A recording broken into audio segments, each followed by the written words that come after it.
abusia for me sama makwa Abibirem ina na onko yeda so on nchen ya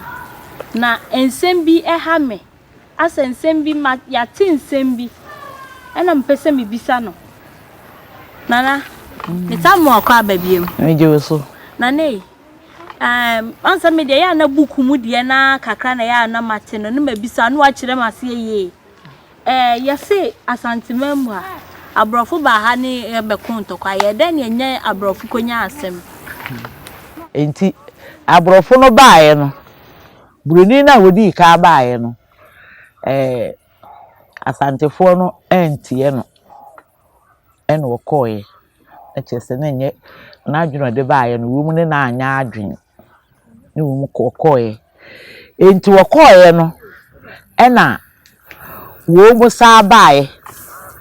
umba ni be fa Asante hene de ne koye pempe the first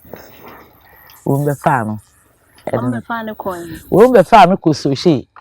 enti wo mu de ne koye no na che se Asante maya yidin aya ayro hosem enti wo mu ya no eni wo mu se tu ni pa ba ye se yankwa wo mu pese e be kire Asante fo se yankwa ye ne boni bia ne ye kwa kire na mamu kwa ne e be fa so a obebu ne man ama ahoto abem ane na ade na to mem yesu ye wo ye mem obi timitimi sore ba wa mu ye hempon no atimi asole aba wu tumi mu be kire ye hempon sa ba se ye ba be nka ye be kire Asante fo se de ni amanmu esiti ye be chimse ye de ne ko se ye ko kire ne se de ye sibu o man no na wo mu ba ye no wo mu sa ye ya adwen se ye wo esikadwa kofi wa ha Asante fo wo esikadwa nti ye be fa na ye de akọ omumu be fa ye godu no e de akọ na na ombu fa ko ho de ko ye de se ni omu e de koduru ha se ni omu de ko ye de yini fa no omu be fa akọ na ne omu ye betima ko ho se ye ko fo mo japade bi di aba ye se we sabre no Asante fo mu ni tumi bia mu ni akonde mu ni hwe enti wo mu be ye sa no na ya Asantewaa sore yese eyinsim hunu kura no wo mu bedie no ya Asantefo mema no ete ho hweye no edi a wo mu be ye na etai kura yi na hi eno anu mum wo ba no di ka atutu eno ne ma ye kofa ya Asantewaa wo no abrofo ni bibifo ntokwa no enne kofa baaye wo be fa Asante hene koy wo ba se ye be fa good na ya Asantewaa ante ase asem na de man tokwa ne ba e ba yi ni nyina no wo mu de wo hene koy no mu sa ba se ye be fa good no mu de hene ko man ko form sanke kana wo mu anya ne hwe wo mu kusiesie no kama e ma o de ba wo no ba no so so be siesie kumase no wo se di isi yi kuru yi gata ne ade adedue nnua ne ya ebra ya Asantewaa peja ni mu okeka asansem na ye mema na omu ahimfi no omu mema no wo se mema no wo ma yedin ibi ho de wo ba ne sore ntini ye kan se ya Asantewaa kon wonu wo de kon no baae se ye ne shipa meko eye meshi ehisem we die ne ntena ho ma wo mu me fo hene nko sa me fa sika bi anka ho wo mu ntimi amedi ehisem fo sa na anya de ntini ye se ya Asantewaa wo kon hin kon enye kurukuru hinko sa ne dwom ye okran hin wo kon hin kon ya Asantewaa wo ba be si okon premu anu yi wa ye bi eje wo kon hin kon asem yi wo kon na sabre abrofo so etu akase etenye premu eto a no ba be sia no wo kon sa premu ya no ya Asante ye ne yesi kurukuru hinku ono so ye kwen kwen ya Asantewaa ba be si okon premu wa ye bi eja yi o kurukuru hinku Asantewaa edi ejayo. Okun hin kun. Eni na kronkrohin krona na obu. Ase ni edi ma ha sai no. Enye krokrohin ko wo kun hin. Eye na hin no wo kun. Asem na hiti. Na me ma so tete wona wo mu be yesa. E na eye na hin no wo kun ti. Ne kun na wo kun. Ya Asantewaa na onyo hima. Sa na oye hima wo. Ya Asantewaa edwuso. Sem bitimi si ma ohima bi twantoma si na. Na se me ma nkwa no wo nsore no onye de ade a wo mu ye na etai na me ma tete wo. Wo mu ba no wo mu ahye wo mu da. Eda sei no maba. No wo mu ko ne asena ba. Se na nsa se na awotwe no o se me mpensamfo asem na yibe hipa nkofo we me ne ye beko ene na ni bra no no akwasi buroni no wo mu abefa ye hene ko ye nka ahwea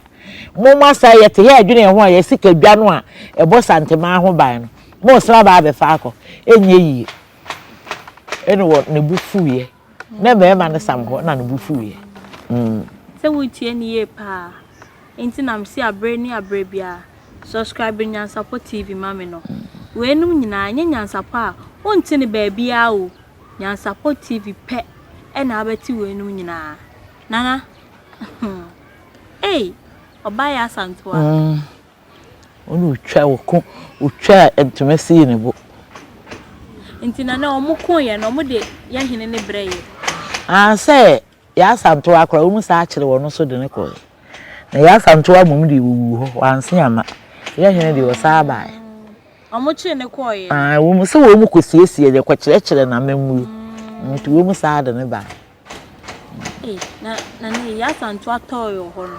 emema na aka wa ha no omune abrofo na afesi se wo mu nyina wo mu kon ya nti se kon ba ne ya chidi wodi kon nanimu a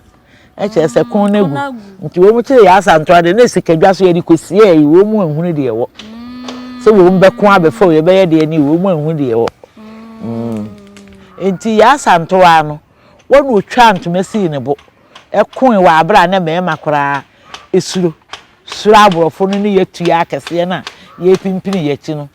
ya Asantewaa nsu me person bi sa asemo ono no yo hima na o twantomasi ne bo no ni nuanom ahima afo ni bi nsu gina na chi ebo ni chi dom ana me ma no ane me ma na ne kon ye ma ne bi anko bi e ma ne de e ba sa wo mu otwumumume esi wo mu otonnum ne ye ese de be ya aboso be hye ai ahu ebe mmanya akukoduro bi ede aho keka bi ede akon nana nei omuko ne ye bibia ankoka eno no na ye ka se fa asantefo ne ma ye koka ho no eno no mampanyin kofo baaye na nsen ya wo ko ho a wo mu de ma no a ode baaye no na se etutu ya abresu no mampanyin kofo ede baaye enu ntinu na kire se we Asante memu no se na nye oba ba akopɛ ne wo ho ne mba no wo ho no no do si akukuduru ekonye enti na ne dini eda ho no na ahema afo no bibiri wo ho ye ni okun otwa sa papa ti ya Asantewaa ne ni din na ye ni din rada wo ho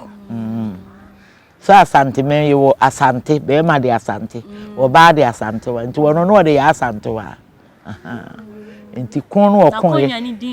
wono ankasa ni din de ya Asantewaa anana woni akonwa din bia o ase akonwa din no ehia ase o so wo ye akonwa ni di kai a edin a bia wo a wodi na ade betana so wodi na wode te ho no na ade bi di akonwa no na be ya akonwa ni din nti obi foforo ba no betana so a na wo se me pedin edin a bi a ya Asantewaa akonwa na wode sa na me ka se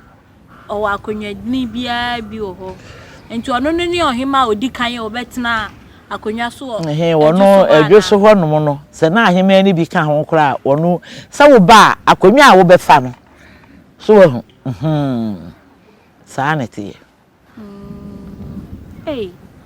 ye na ya Asantewaa baby a wo bia ya madam rifedue eni amani hunu utwa sa papa to ho e ma ye nkiri mane ene ye sua de pa o ene na na kire ye num mienu na enwom no emu de hin na wo kai kronkro hin kro na nansa nto biem ma wo ho ye ko hin ko ye kronkro hin kra na ye ko hin ko e wo ho se da din abre ye na hin obi obi nya asem o se ye me hin ti na ma me yes aha wo ko hin ko e ya Asantewaa wo ba be si okun apremu anu e wa ye bi eja yo ko hin ko ya Asantewaa wa ye bi eja yo okun hin ko e ya Asantewaa wo ba be si okun apremu anu e wa ye bi eja yo okun hin ko e ya Asantewaa wa ye bi eja yo Piao. Nana, edase. Okofo Pomah, eni edase wodi ncheni. Ya nana ba kope. Abreni brebia. Eya me say like, na subscribe NYANSAPO TV mama wate. We nyina ka wunimo. Utu ni krokro hinkro se de mimi nim na. Se de ukọ usuku ya kira wo nwoma mu no saa na utu no. Mihyiawa na ukacha me se utie enwum na. Memu aka mu nsem kakra kire me na wasua de pa se wasua de me na masua ne ma bebre masua hu se asanteman ho yento ani enum ai usua ne sen na ote na bontin enye sa me hu se anipa miensa na de omutigi ache mama asanteman ai enena na sa ache me krokro hinkro enye krokro hinkro okun ahinkun me kun ahinkun ye kun ahinkun dia hin na wo so kai enti metie simon to ne so enche na mehia wa ne mabisawo se dia ote no na me so ma kire wo se eja makusu no ye da so wa ase ye hwe bebi ye bekọ akosi enti da sene ye be sa banana na so ni a wonti ase no o like na subscribe ya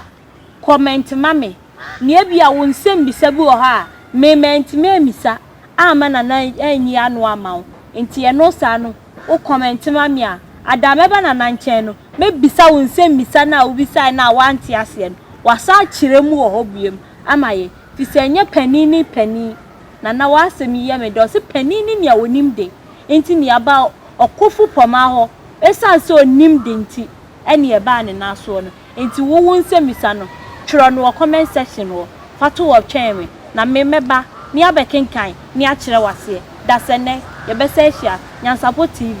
subscribe na like mame eye wu ni aba na se one pack bracket o enene ye ba na nanchin me se ya wo hia me a from your penny bire na mejo so ye be se hia bye bye.